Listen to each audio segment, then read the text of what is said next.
फिर वो तो तफसीलें हटाई गई और फिर वो सारा रेस्ट इज हिस्ट्री। लेकिन ये व्यू पॉइंट में वाज़ेह फ़र्क है।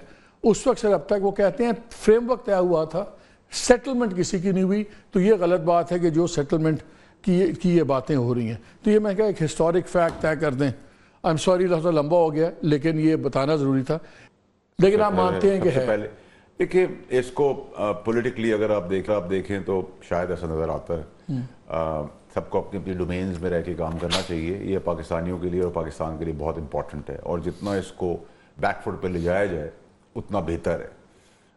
अपार्ट फ्रॉम के सबके अपने एम्बिशन ना हो, अपनी कमेंट्री ना हो, अपने व्यू पॉइंट ना और अपने इंटरेस्ट ना प्रोटेक्ट करने के लिए पाकिस्तान अगर सोचेंगे तो इससे पीछे हटना लाजमी हो गया, मजबूरी है, ज़रूरत है वक्त की। अंदाज और खबर दोनों के मुताबिक आपको कोई पीछे हटता नजर आ रहा है दोनों साइड से? देखें, पीछे तो अगर आप इन जनरल मुझसे बात करेंगे व्यू के अंदर, तो या पीछे हटा जाता है, या कॉम्प्रोमाइज़ किया जाता है, या एक दूसरे में से एक कोई गिरा देता है।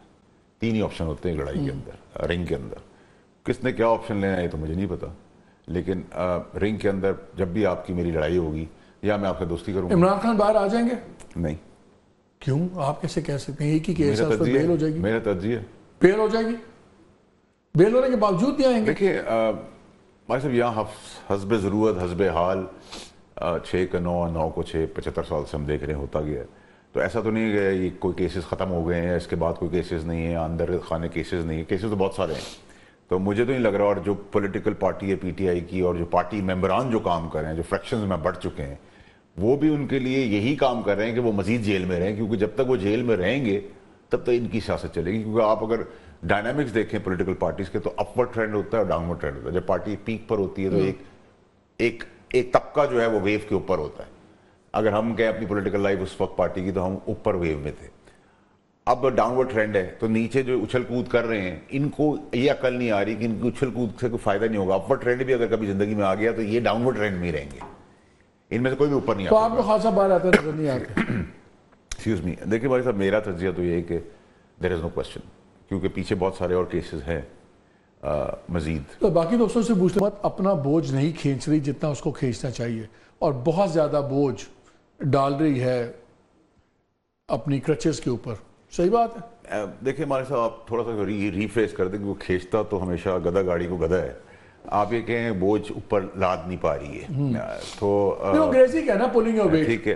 तो मैं आपकी बिल्कुल इस बात से एग्री करता हूँ कि गवर्नमेंट को अपना बोझ खुद, गवर्नमेंट को ये फीलिंग है कि शायद पीटीआई को की लड़ाई फैलाने के साथ है और अदलिया की लड़ाई फैलाने के साथ है, तो हम अपनी इनकॉम्पिटेंसी नीचे दबाई रखें और अपने सायरन बजाते रहें और अपनी इंजॉयमेंट करते रहें और टाइम पूरा करें, और ये इवेंचुअली बैकफायर करेगा। जैसे अभी आपने बजट के अंदर भी देखा, 2 मिनट में आपके और लूँगा, बजट के अंदर आपने देखा कि वो हाइब्रिड के ऊपर एक इशू था, उसके अंदर ओमिट कर दिया। आर्टिकल 8 के शेड्यूल 8 के अंदर 73 नंबर आइटम ओमिट हो गया, किसी को पता ही नहीं। मिनिस्टर्स एक दूसरे के ऊपर डाल रहे हैं, सब कुछ कर रहे हैं, इवेंचुअली उनको वही करना पड़ा जो जिस पर मैंने ऑब्जेक्ट किया था। And I am smelling something else more than the mistake. इसी तरीके से बहुत सारी और चीज़ें हैं।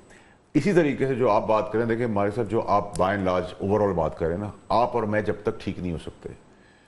अगर मैं काणा हूँ, मैं गुनाहों के अंदर बसा हुआ हूँ, मेरी हर जगह से गुनाहों की, बेईमानी की, चोरी चकारी की बदबू आ रही है, और मैं फिर माशरे में फरिश्ता बन के सामने खड़ा हूँ ना, तो लोग कोड़े भी मारेंगे और जूते भी मारेंगे और गालियाँ भी देंगे।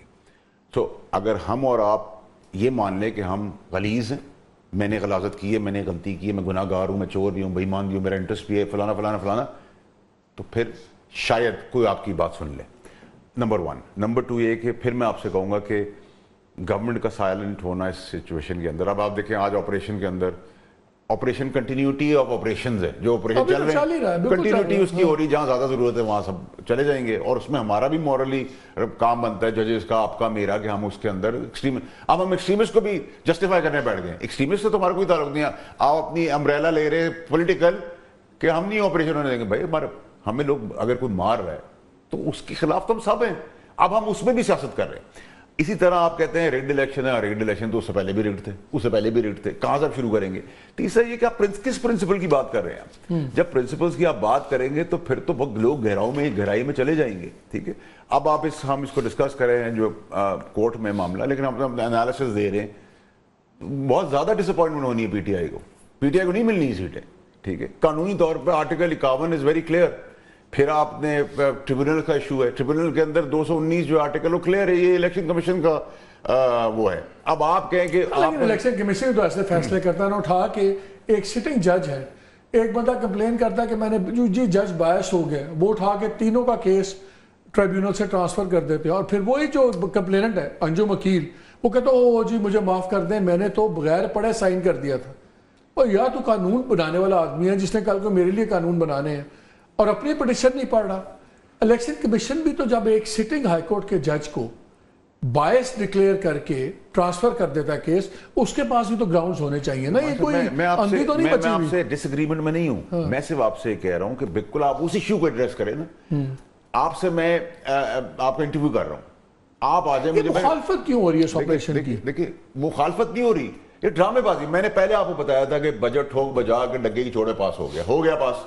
मैंने आपको कहा था ऑपरेशन का कैबिनेट अप्रूवल दे देगी, अब पार्लियामेंट से भी अप्रूवल हो जाएगी उसकी। ड्रामा करते हैं, हर वक्त ड्रामा करते हैं, हर चीज पर ड्रामा करते हैं। ये समझते हैं जो देखने वाला सुनने वाला है वो बेवकूफ है। सब मिले हैं आपस में, सब एलाइज हैं, वो ड्रामेबाजी फिर किस चीज की? इनका बोझ गवर्नमेंट ने अगर अपना बोझ ना खींचा तो क्या गवर्नमेंट का बोझ खींचते रहेंगे? नहीं, देखिए अगर गवर्नमेंट ने अपनी चीजें अपने सर के ऊपर नहीं ली तो धस जाएगी गवर्नमेंट खुद। लेकिन इदारों के पास ऑप्शन क्या है? देखिए ऑप्शन बनाने में हमारे साहब सेकंड्स का काम होता है। मैंने आपको कहा ना, अखाड़े के अंदर जो लड़ाई होती है रिंग के अंदर, या आप बातचीत से आगे, लेकिन वो ऑप्शन फ्रॉम विद इन ही होगा ना। हाँ विद इन ही होगा, बिल्कुल होगा। ऑप्शन तो ABCDEFG सब चल रहे होते हैं ऑप्शन। लेकिन प्रॉब्लम ये, कहीं तो स्टेबिलिटी हो, कहीं तो हम एक जगह पर जाके खड़े हों।